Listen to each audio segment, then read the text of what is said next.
साथियों, शिक्षण विधियों का जो अपना टॉपिक चल रहा था, लास्ट आपने शिक्षण विधि पढ़ी थी संश्लेषण और विश्लेषण विधि। अब अगली विधि की अपन बात करें तो अपन पढ़ेंगे आज व्याख्यान विधि। इसे भाषण विधि भी आप कह सकते हैं। इस विधि के संबंध में पूछे जाने वाले सामान्य प्रश्नों की अगर अपन चर्चा करें तो सबसे पहले क्वेश्चन बनेगा कि निम्न विधियों में से सबसे प्राचीन विधि कौन सी है। तो याद रखें, व्याख्यान विधि सबसे प्राचीन शिक्षण विधि मानी जाती है। सबसे प्राचीन शिक्षण विधि है। कई बार साथियों प्रश्न सामान्य सा होता है, लेकिन हम क्या होते हैं उसमें थोड़ा सा उस प्रश्न को समझ नहीं पाते और वो एक साधारण प्रश्न भी गलत हो जाता है। जैसे मान लो प्रश्न आ जाए कि व्याख्यान विधि आधारित है, तो याद रखें व्याख्यान विधि में छात्र जो है वो केवल अध्यापक द्वारा प्रस्तुत किए जाने वाले भाषण को सुनता है। आपको पता है ज्ञानार्जन ज्ञानेंद्रियों के द्वारा होता है और मुख्यतः अपनी ज्ञानेंद्रियां 5 होती हैं, जिनमें शिक्षण की अपन बात करें तो 3 प्रमुख जो ज्ञानेंद्रियां हैं वो है आपका हाथ यानी करके सीखना, एक आंखों से देखकर सीखना, एक कानों से सुनकर सीखना। यानी इसमें छात्र है ना वो सीखेगा सुनकर, अर्थात ये विधि है श्रवण आधारित है।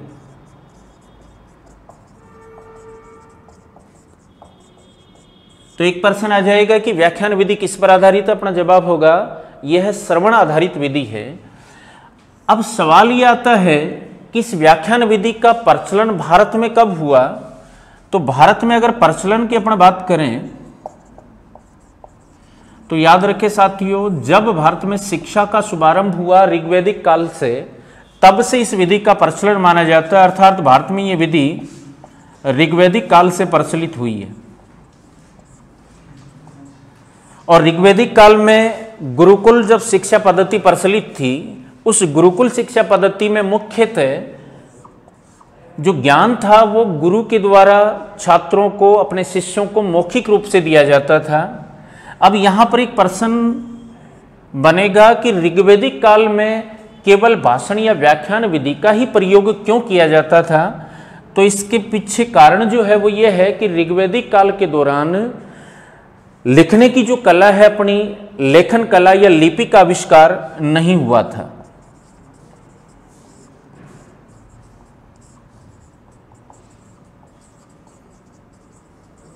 आविष्कार नहीं हुआ था, इसलिए ऋग्वैदिक काल के में या गुरुकुलीय शिक्षा पद्धति में गुरु द्वारा संपूर्ण शिक्षण मौखिक रूप से व्याख्यान विधि के द्वारा प्रदान किया जाता था। अब इससे आगे क्वेश्चन आएगा कि भारत में प्राचीन काल में भी व्याख्यान विधि का प्रचलन था। और यदि अपन आज की बात करें तो याद रखें दोस्तों, आज भी भारत में सबसे ज्यादा प्रचलन व्याख्यान विधि का है। उसके पीछे क्या कारण है। तो भारत में इस व्याख्यान विधि के प्रचलन की अपन बात करें तो प्राचीन काल के बाद अपन बात करते हैं मुगल काल की। मुगल काल में उच्च शिक्षा प्रदान करने के लिए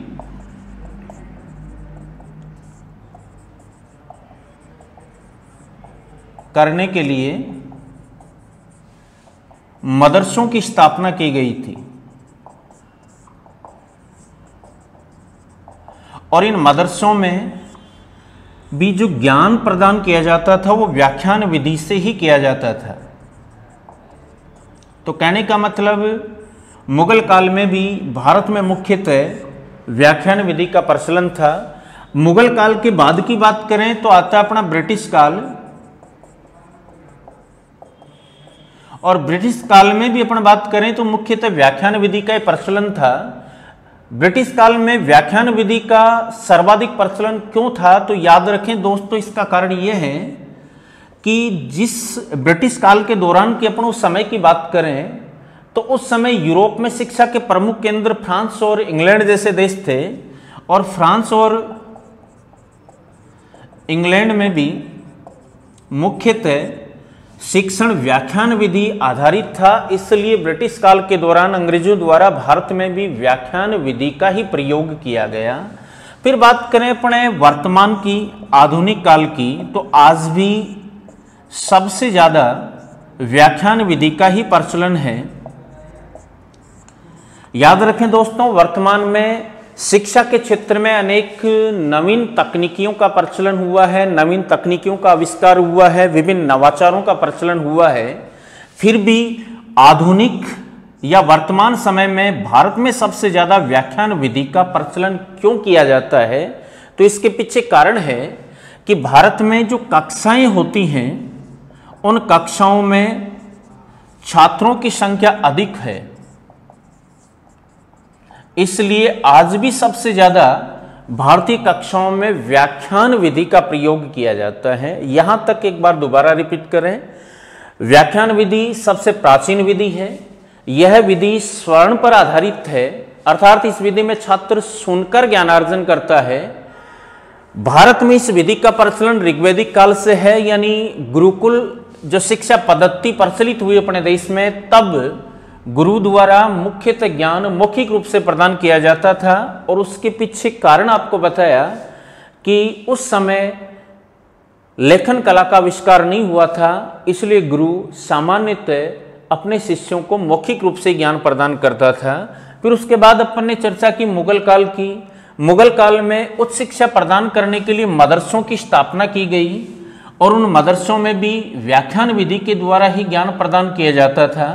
फिर बात की अपन ने ब्रिटिश काल की, और ब्रिटिश काल में अगर अपन बात करें तो ब्रिटिश काल में भी फ्रांस और इंग्लैंड जैसे यूरोपीय देशों के समान व्याख्यान विधि का प्रचलन था। अब फिर बात की अपन ने वर्तमान समय की, तो वर्तमान समय में भी विभिन्न नवाचार और नव तकनीकियां, जो नवीन तकनीकियां हैं, उनके प्रचलन के बावजूद भी व्याख्यान विधि का सर्वाधिक प्रयोग हो रहा है।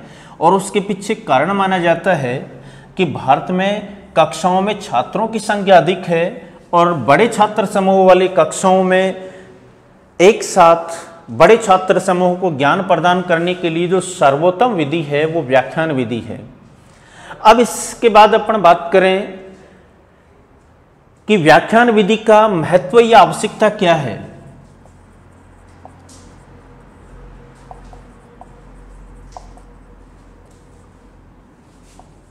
व्याख्यान विधि का महत्व या आवश्यकता की अपन बात करें तो याद रखें, सामान्यतः स्थायी ज्ञानार्जन है वो प्रत्यक्ष अनुभव पर आधारित हो तो सर्वोत्तम होगा।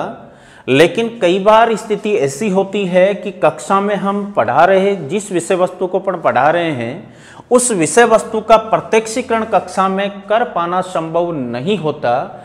ऐसी विषय वस्तु या प्रकरणों के अध्यापन के लिए सर्वोत्तम जो विधि मानी जाती है वो व्याख्यान विधि मानी जाती है। दोबारा याद रखें, स्थायी ज्ञानार्जन हेतु प्रत्यक्ष अनुभव सर्वाधिक महत्वपूर्ण है, लेकिन कई बार ऐसे प्रकरण या विषय वस्तु जिसका प्रत्यक्षीकरण कक्षा में संभव नहीं होता, उस विषय वस्तु को स्पष्ट करने के लिए सबसे अच्छी जिस विधि को माना जाता है वो व्याख्यान विधि है। अब इस व्याख्यान विधि का प्रयोग एक अध्यापक द्वारा किन किन परिस्थितियों में किया जा सकता है, तो याद रखें, यहां अपन उन परिस्थितियों की बात करेंगे जिनके संबंध में अध्यापक द्वारा व्याख्यान विधि का प्रयोग होता है। जैसे किसी पाठ की अगर अपन बात करें तो उस पाठ का सार समझाने के लिए व्याख्यान विधि का प्रयोग किया जाता है। इसी प्रकार छात्रों को पढ़ाई गई विषय वस्तु के संबंध में गृह कार्य प्रदान करने के लिए भी व्याख्यान विधि का प्रयोग किया जाता है। इसी प्रकार छात्रों को विषय वस्तु के प्रति प्रेरित करने के लिए भी व्याख्यान विधि सर्वोत्तम है, अर्थात छात्रों को प्रेरित करने हेतु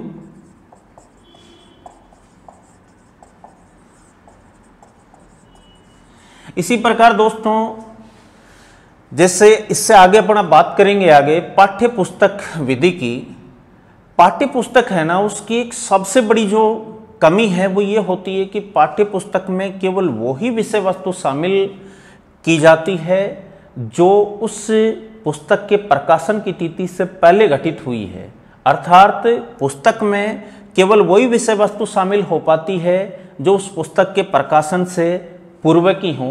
इसलिए नवीनतम जो समसामयिक घटनाएं हैं उनकी व्याख्या करने के लिए भी, उनको स्पष्ट करने के लिए भी व्याख्यान विधि सर्वोत्तम मानी जाती है। अर्थात नवीनतम घटनाओं को स्पष्ट करने हेतु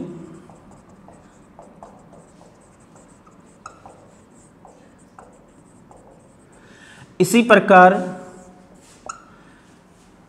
जैसे पुस्तक है तो उसमें विषय वस्तु कठिन शब्दों में या कठिन भाषा में प्रस्तुत की गई है, उस कठिन शब्दों को सरल शब्दों में व्यक्त करने के लिए भी व्याख्यान विधि सर्वोत्तम है। अर्थात विषय वस्तु को सरलीकृत रूप से, विषय वस्तु को सरलीकृत रूप से प्रस्तुत करने में भी सर्वोत्तम विधि है वो व्याख्यान विधि है।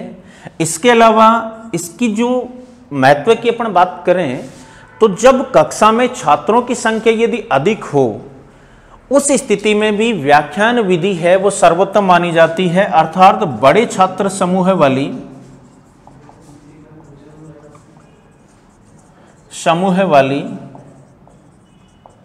कक्षाओं में अध्यापन हेतु, इसी प्रकार कम समय में यदि अधिक ज्ञान प्रदान करना हो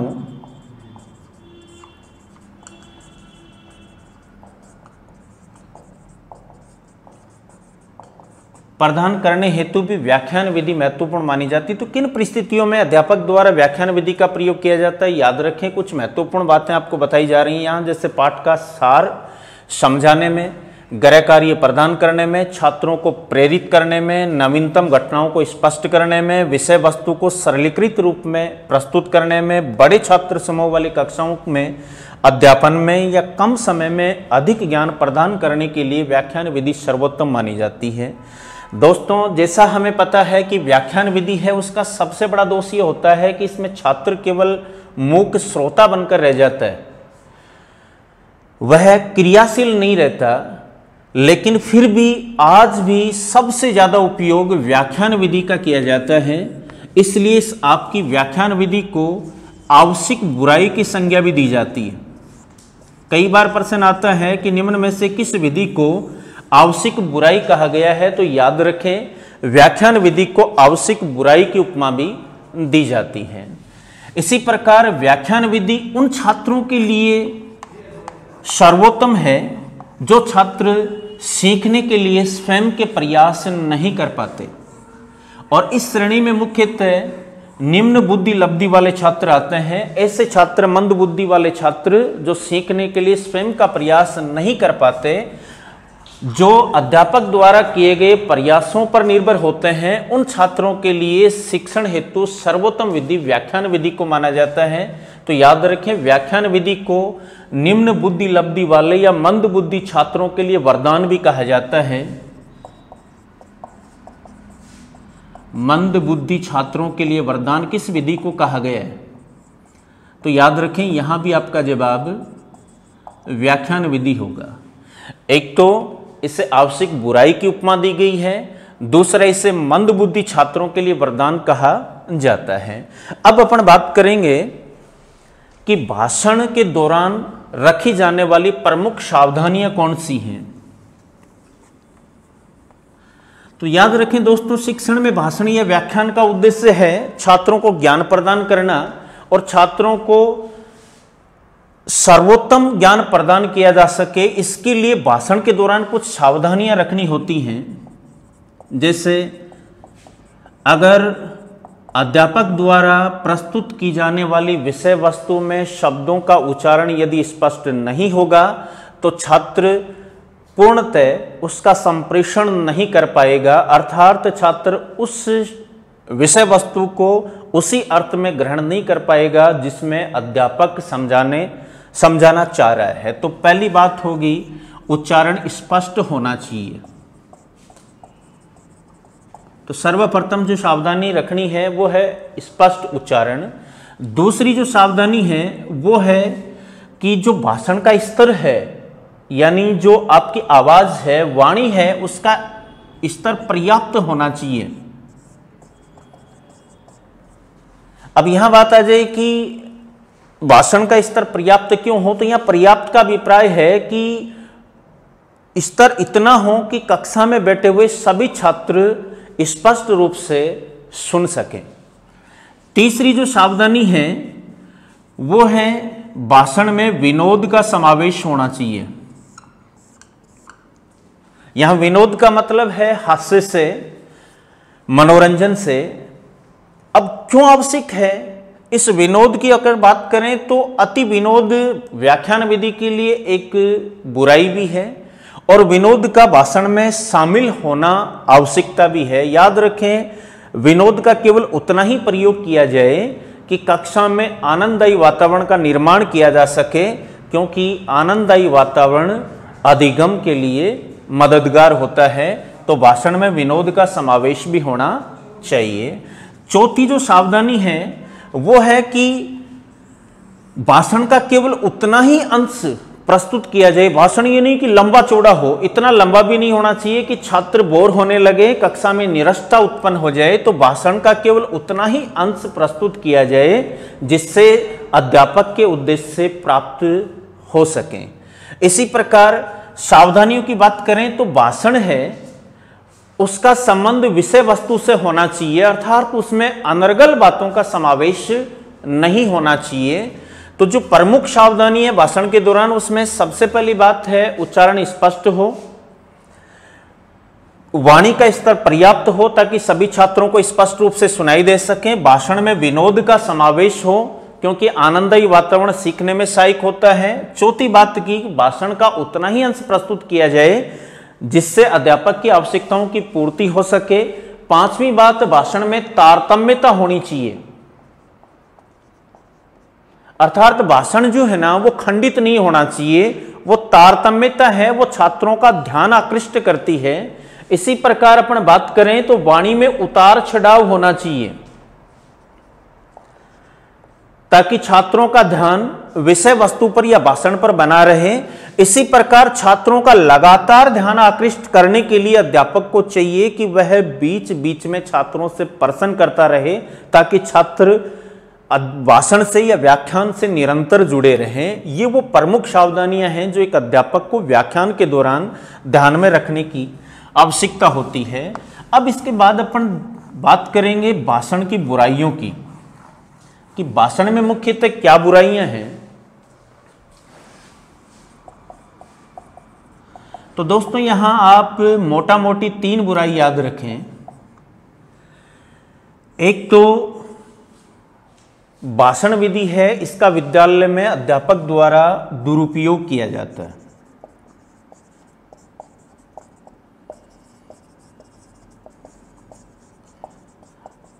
अब दुरुपयोग कैसे? भाषण का जो समय है वो समय विषय वस्तु से संबंधित व्याख्यान से के लिए है, जबकि अध्यापक कई बार अपने भाषण के दौरान विषय वस्तु से भटककर अपने से संबंधित, अपने जीवन से जुड़ी बातें करने लग जाता है, अर्थात जो शिक्षण का उपयोगी समय है उसे वह नष्ट कर देता है। अर्थात अध्यापक है वो इस व्याख्यान विधि का विद्यालय में दुरुपयोग करता है, जो इसकी एक बुराई है। दूसरी बात, असावधान व अल्पज्ञ सीमित ज्ञान वाला अध्यापक हो तो उस स्थिति में भाषण बोझिल हो जाता है। तो दूसरी प्रमुख बुराई है कि भाषण या व्याख्यान विधि का प्रयोग करने वाला अध्यापक यदि अल्पज्ञ हो या असावधान हो तो भाषण बोझिल हो जाएगा, कक्षा में निरस वातावरण का निर्माण होगा। और चौथा, यदि भाषण में अनर्गल बातें अधिक हो तो ये अनर्गल बातें जो हैं, यानी विषय वस्तु को छोड़कर वो बातें जिनका भाषण के दौरान कोई औचित्य नहीं है, उन बातों की अधिकता है वो शिक्षण के उपयोगी समय को नष्ट कर देती है। तो ये 3 प्रमुख बुराई याद रखें। अध्यापक द्वारा विद्यालय में भाषण का दुरुपयोग किया जाता है, असावधान व अल्पज्ञ अध्यापक की स्थिति में भाषण बोझिल हो जाता है, और अनर्गल बातों की अधिकता के कारण शिक्षण का उपयोगी समय है वो नष्ट हो जाता है। अब इसके बाद अपन बात करेंगे, वैसे तो देखो हम हर विधि में पद या सोपान की बात करते हैं। व्याख्यान विधि के कोई निश्चित पद या सोपान नहीं होते, फिर भी एक अध्यापक द्वारा जब व्याख्यान विधि का प्रयोग किया जाता है तो इस प्रक्रिया में वह जिन चरणों को अपनाता है उनको अपन यहाँ पद या सोपान के रूप में प्रदर्शित कर सकते हैं। और याद रखें, व्याख्यान विधि की प्रक्रिया को हम मुख्यतः 5 पदों में विभाजित कर सकते हैं। कई बार प्रश्न आ जाता है कि व्याख्यान विधि की प्रक्रिया को मुख्यतः कितने पदों में बांटा जा सकता है, तो याद रखें दोस्तों 5 भागों में बांटा जा सकता है। सबसे पहले विषय वस्तु या प्रकरण का चयन। सर्वप्रथम अध्यापक भाषण या व्याख्यान के लिए विषय वस्तु या प्रकरण का चयन करता है। फिर उसके बाद जिस प्रकरण का अध्यापक ने चयन किया है उस पर भाषण या व्याख्यान का निर्माण करता है।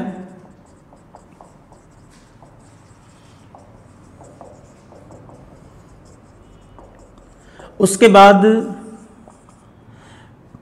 भाषण का प्रस्तुतिकरण करेगा।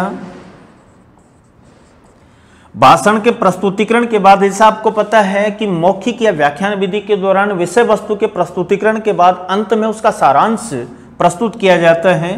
तो चौथा पद आ जाएगा सारांश प्रस्तुत करना, और 5वां पद आ जाएगा मूल्यांकन।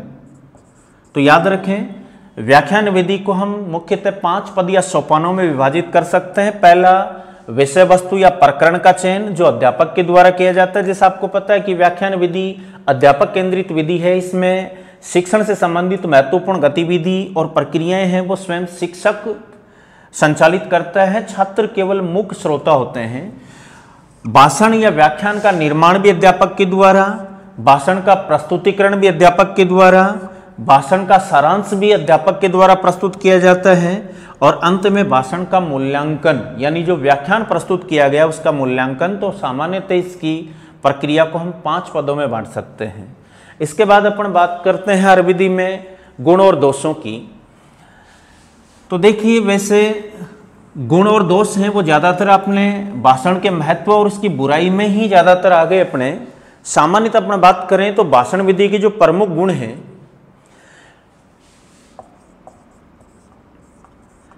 सबसे पहला गुण है कि इसमें कम समय में अधिक ज्ञान प्रदान किया जा सकता है। तो इसी से एक दूसरा गुण निकल जाएगा, इसका मतलब कम समय में अधिक ज्ञान प्रदान किया जा सकता है, अर्थात इसमें ज्ञानार्जन है ना वो तीव्र गति से होता है। तीसरा गुण है कि यह विधि है वो अध्यापक के लिए सुविधाजनक होती है।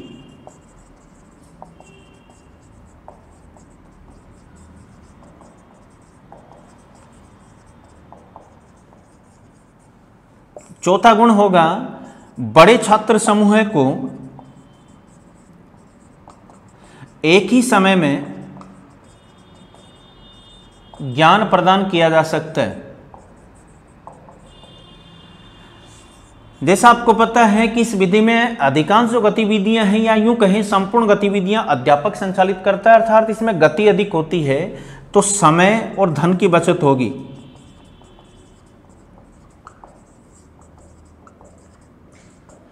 अर्थात जो निर्धारित समय पाठ्यक्रम का उस निर्धारित समय में पाठ्यक्रम को पूर्ण करवाया जा सकता है। तो एक गुण हो जाएगा निर्धारित समय में पाठ्यक्रम पूर्ण करवाया जा सकता है। तो महत्व मुख्य जो गुण हैं वो देखें दोबारा, कम समय में अधिक ज्ञान प्रदान किया जा सकता है, इस विधि में ज्ञानार्जन तीव्र गति से होता है, यह विधि अध्यापक के लिए सुविधाजनक है, बड़े समूह को एक समय में ही ज्ञान प्रदान किया जा सकता है इस विधि के द्वारा, इस विधि से अध्यापन में समय व धन की बचत होती है और निर्धारित समय में पाठ्यक्रम को पूर्ण करवाया जा सकता है।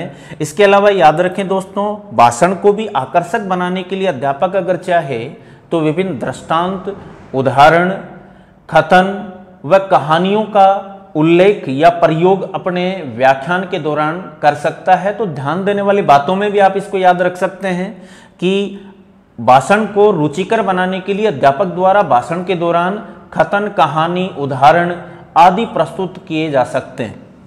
फिर बात करें इसके दोषों की, तो इसका जो सबसे प्रमुख दोष है कि इस विधि में छात्र क्रियाशील नहीं रहता, और यदि क्रिया करके ज्ञान अर्जन नहीं किया जाता तो भले ही वो तीव्र गति से अर्जित हो, लेकिन वो ज्ञान स्थायी नहीं होता। तो दोष में जो पहला दोष आएगा ना, वो हो जाएगा प्राप्त ज्ञान स्थायी नहीं होता। दूसरा जो प्रमुख दोष है वो है कि इस विधि द्वारा शिक्षण से छात्रों की मानसिक शक्तियों का विकास नहीं हो पाता। याद रखें, अगर छात्र क्रिया करके सीखता है तो सीखा हुआ ज्ञान स्थायी होता है, उससे छात्र की मानसिक शक्ति, विशेषकर तर्क चिंतन शक्ति का विकास होता है। लेकिन जिन विधियों में छात्र क्रियाशील नहीं होता, वह विधियां मुख्यतः रटने की प्रवृत्ति पर बल देती हैं। तो याद रखें, व्याख्यान विधि का भी एक मुख्य दोष है ये कि ये विधि है वो रटने की प्रवृत्ति पर बल देती। तीसरा जो दोष है वो है कि इस विधि से कक्षा में निरस्ता का वातावरण उत्पन्न होता है, क्योंकि छात्र स्वयं क्रियाशील नहीं होते, छात्र बोर होने लग जाते हैं। इसी प्रकार दोष की बात करें तो अगर छात्र क्रियाशील नहीं होगा तो अभी अपन ने बात की थी मानसिक शक्तियों का विकास नहीं हो पाता, शक्तियों का विकास नहीं हो पाता। तो ये प्रमुख दोष हैं इस विधि के। धन्यवाद। अगले वीडियो में अगली विधि लेकर मैं पुनः उपस्थित होऊंगा।